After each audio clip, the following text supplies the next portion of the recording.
Hi, I'm Robin Boyce of City Corner. Today we're going to be talking about the License Collector's Office, and we're going to learn more information about nonprofit agencies and how they make their money on City Corner.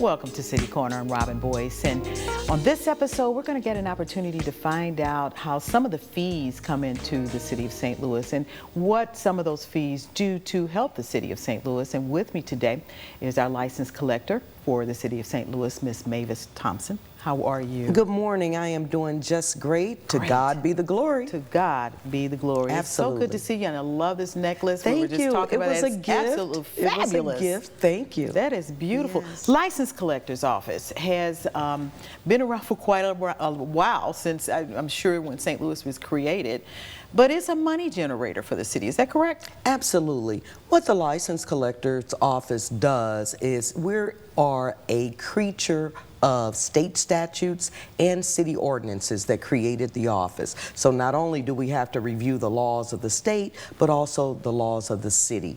And what we do is basically out of the 19,000 or so businesses that are operating in the city of St. Louis legally. 19,000? Yes, wow. They have to have a license annually, so it's renewed annually. Why a license? Why is that important that the businesses are licensed in the city? It's absolutely important. There's a layer of regulations, because what we do is we actually enforce the law, but we make sure that the businesses that are operating or beginning to operating are safe, for our consumers and also for the employees that are working there.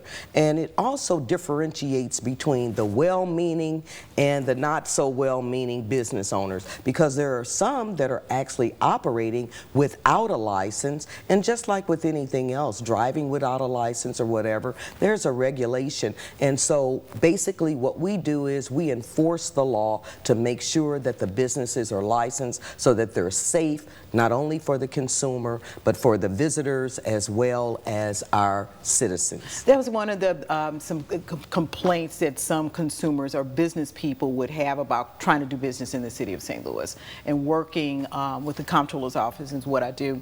Darlene Green wanted to create some opportunity for individuals to learn how to get into their own businesses.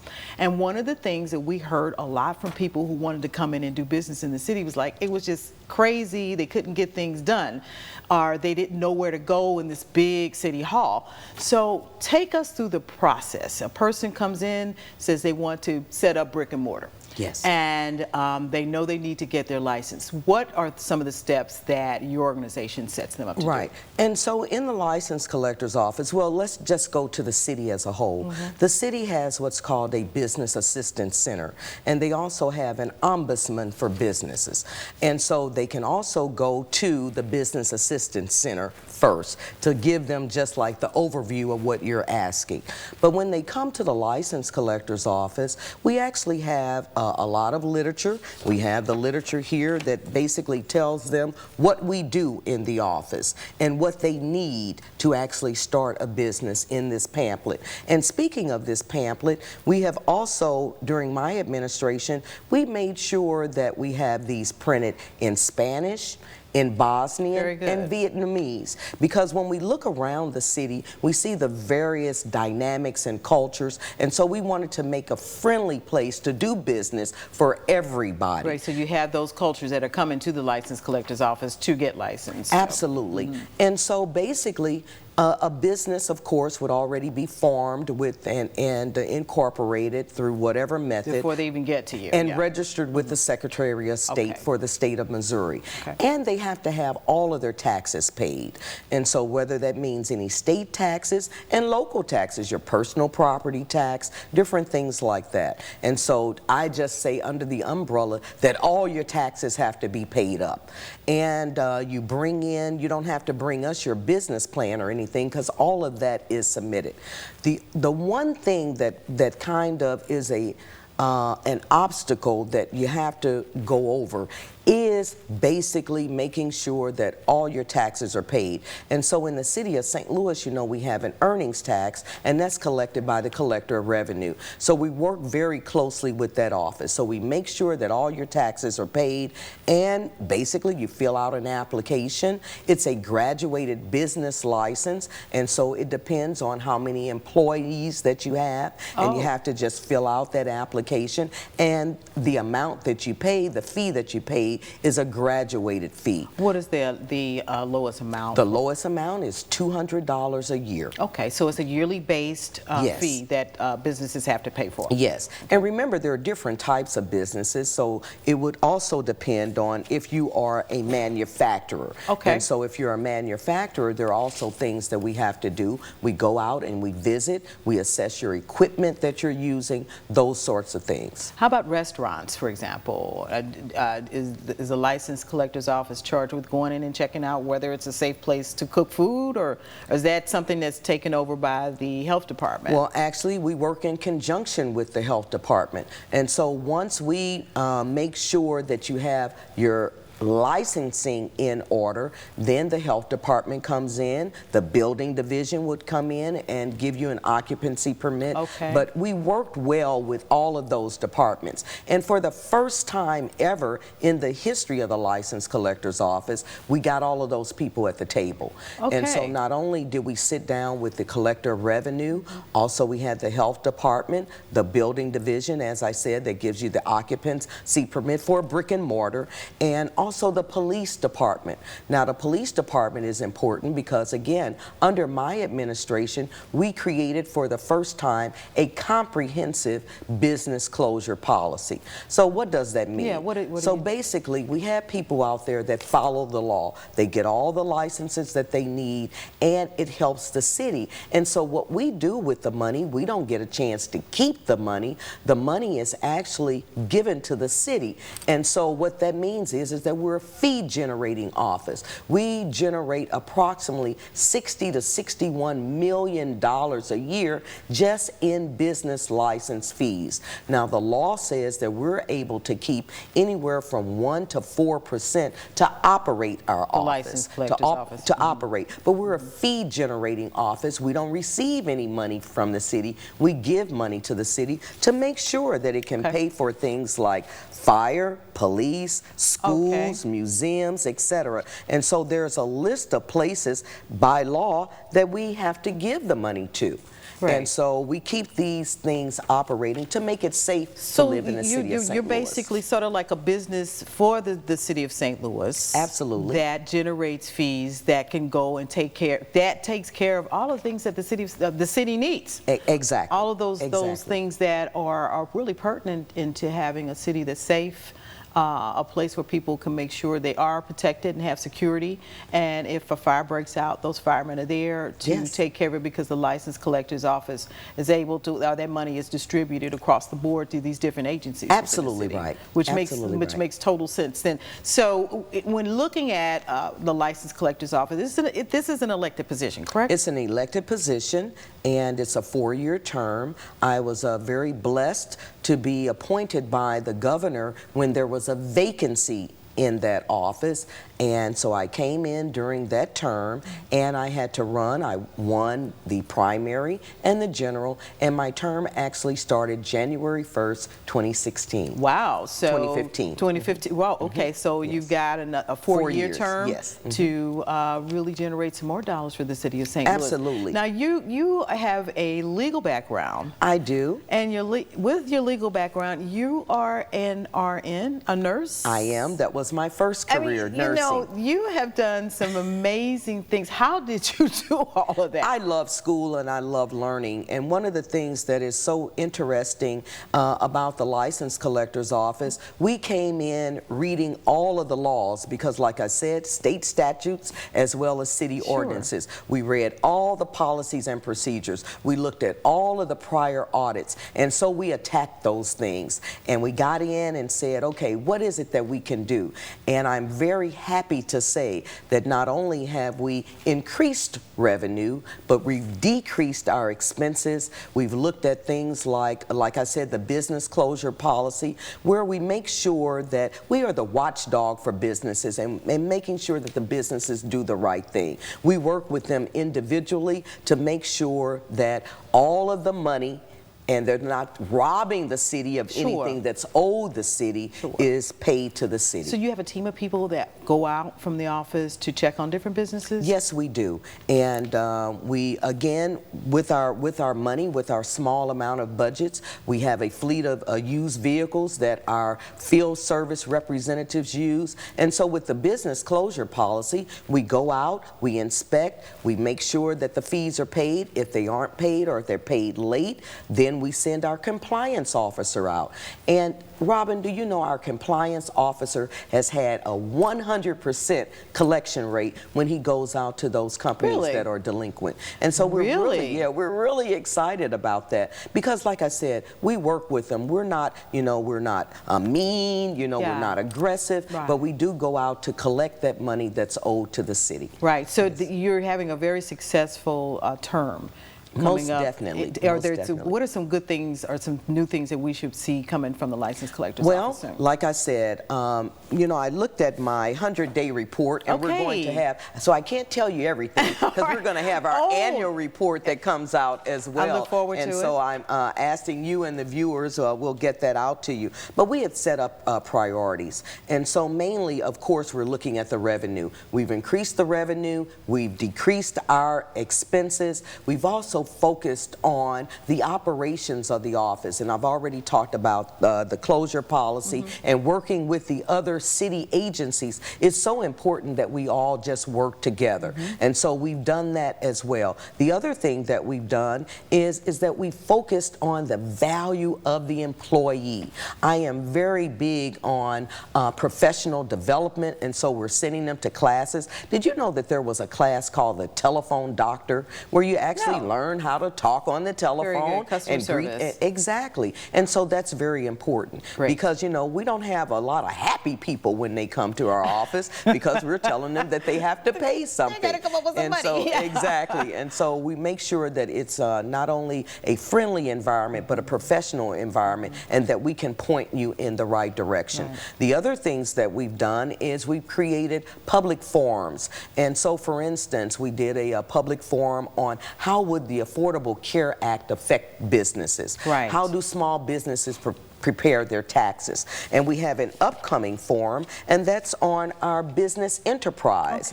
So we're telling businesses that are minority business owners, women business owners, disadvantaged business owners, we're telling them all about the certification process, the legalities of it, banking, financing, So this bonding. is going to be a workshop that you're going to be having Yes, it's going to be Friday, October 23rd from 9 to noon. Great. We're going to let our viewers know more about this. It's going to be at St. Louis Community College at Forest Park, I see here. I want to thank you so much for coming in and talking with us about the License Collector's Office, Mavis. This is absolutely a eye-opener for a lot of people who just didn't know. What does the License Collector's Office? Now they know. Thank you so much. I really appreciate you. Thank you. God bless you. God bless you. And we will be right back in just a moment. Thank you.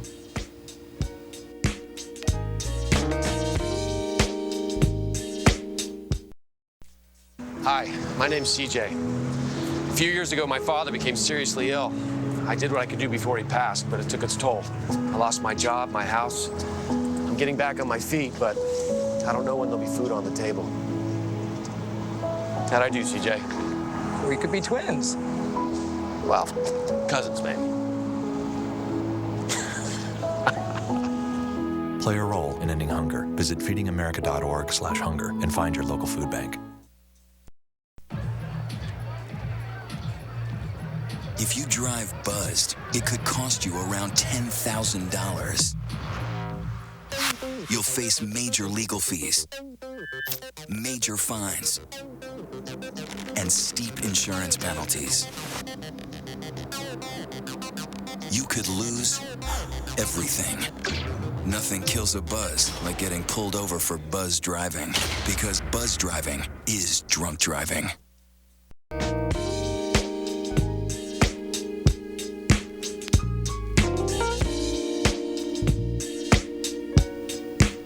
Hi, I'm Robin Boyce for City Corner, and we're in the studios right now with Ms. Kelsia Ivy, who is here to talk with us about MPO Training and Development, LLC. This is a new business you've gotten started, and you've been about this for some time, though. You've been about the business of helping nonprofit agencies raise funds. Yes. Tell us about how important is that for a nonprofit agency? Very important.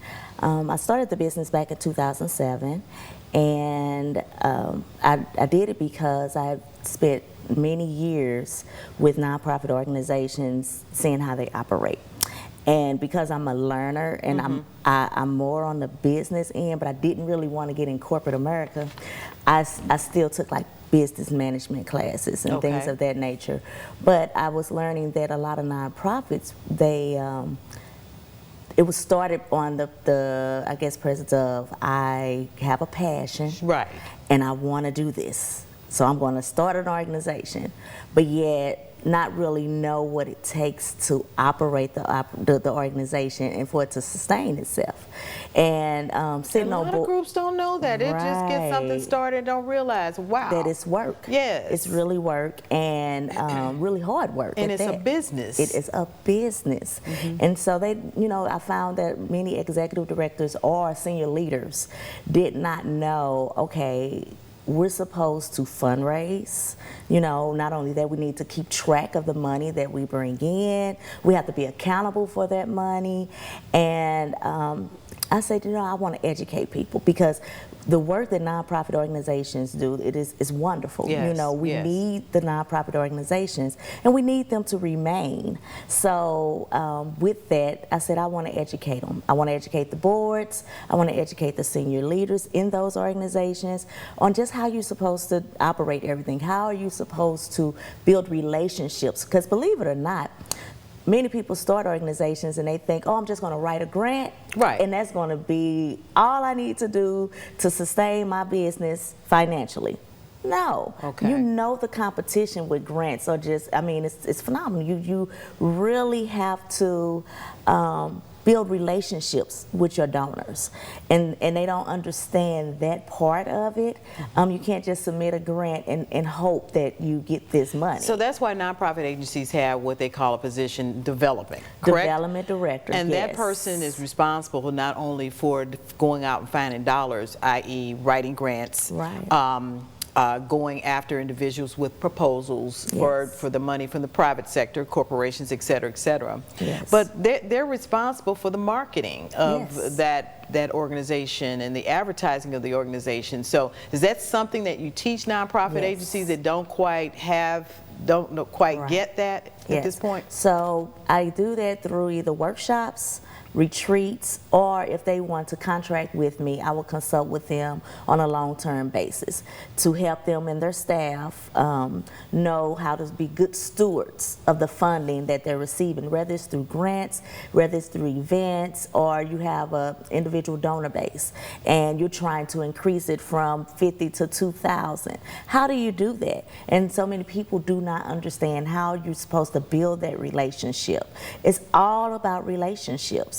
And so I basically go in like with the board retreats, usually a day retreat, and just tell them, it's not about just being on the board because your name is on there Right. and you want the recognition, Right. but you have to work, And yes, it's policy driven, your governance, and but you're also responsible for bringing in funds. Right. So in that manner, whether it's to sell tickets for their organization through through the events, or if you know someone that knows someone Exactly. that can donate to the organization, bring in your contacts. tax. Help this organization. So, you know, with small to mid-sized organizations, you may have people on the board that are friends and family. Okay. So they're doing it because either they love the executive director of the organization, or they have a passion for what the organization is about. Okay. But not realizing, oh, it's my responsibility too to help bring in and generate funding for this organization. Tell me what happens, Ms. Ivy, when, for example, there's a listing that a lot of developers and a lot of people who are looking to do work in nonprofit industry called the Roan Group. Yes, yes. A lot of development jobs there. A lot of development Why is that? Why are there so many development jobs there? Work. It's hard work. Okay. You have to be very organized, people skills, and sometimes small to mid-sized nonprofit organizations do not have the funding to pay a development director. So the development director, you know, to pay them what they're worth, I'll say that. Yeah. So they'll get into the position and it's so much work, but yet the pay is not enough. So it's a high turnover rate. Right. So you move to the next place that's going to pay you a little bit more. Okay. Or And they don't allow commissions. no. And it's like a sales rep's position, like a commissioned salesperson's job. Yes, regardless of what it is commission. you're selling, whether you're selling copiers or you're selling media or whatever it is, those individuals are commissioned for what it is that they. But in the nonprofit world, that's not allowed. No, because see, one of the things is, say for instance, me as a contractor. Sure. If you contract me to, you know, develop a proposal for you to submit. Say you want to submit it to one of the big corporations. I do the work. But say, for instance, you do not get that, you're not approved for that proposal, money. that money. So that doesn't mean I shouldn't get paid. Right. Because I already did the work for it. And Right. so often organizations don't understand that. They want to pay you after they receive the money, but you've done the work. And so really, like, I'm a member of AFP, Fundraising Professionals. Okay. And we have a code of ethics. And so one of those code of ethics is the best practices is do not take commission, do not do contingency plans or any of that. Set your fee.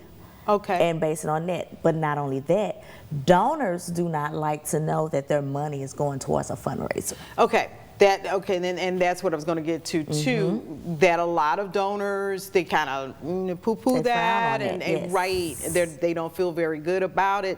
So that's when that development person comes in, and they feel like, oh, this is that individual I've built that relationship with, and that individual that I don't mind giving the organization the dollars because of their passion or whatever the case may be. To that organization that needs the dollars to continue. So that it's kind of a quandary situation.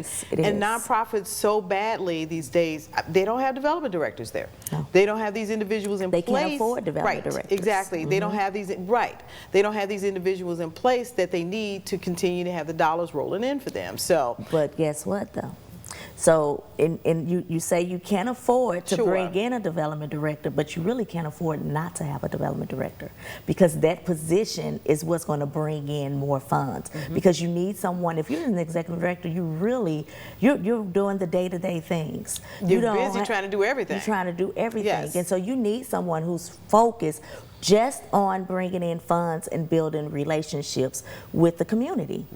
And so with that, it's a catch-22. Yeah, it is. It is. So you got that development director who we got that executive director.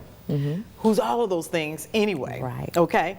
And then you got the board as well. That, in a lot of times, isn't that who you have to convince to help them understand? That's how it's supposed to be. Okay. But sometimes you have to convince the board that they have to do that, you know. Right. And so they can't really help the organization because, yes, when you become a board member, you do have other commitments. Yes. And so sometimes it's about putting that organization as one of your top priorities. But which is where I come in at in regards to contracting with me as a consultant. You may not have the funds to pay a full-time development director, but you have someone to come in to train. Maybe it's not a development director, but you have an assistant, some type of assistant that can be trained to do the things a development director would do until you can bring in some funds to pay a full-time. Because there are a lot of things that go into that whole fundraising piece, keeping accounting of the people that you've contacted, who they are, to go back to them, and then cultivation is what it's called. And and going back out there and putting the rod out and bringing more in, so that individual, that assistant, that person who answers the phones, they may be doing all of that. Right. They're that person. So when you come in as a consultant to train a board, what are some of the things that you try to get them to see and do with reference to what it is they need to do for that nonprofit organization? Well, first they need to really understand what the organization is about.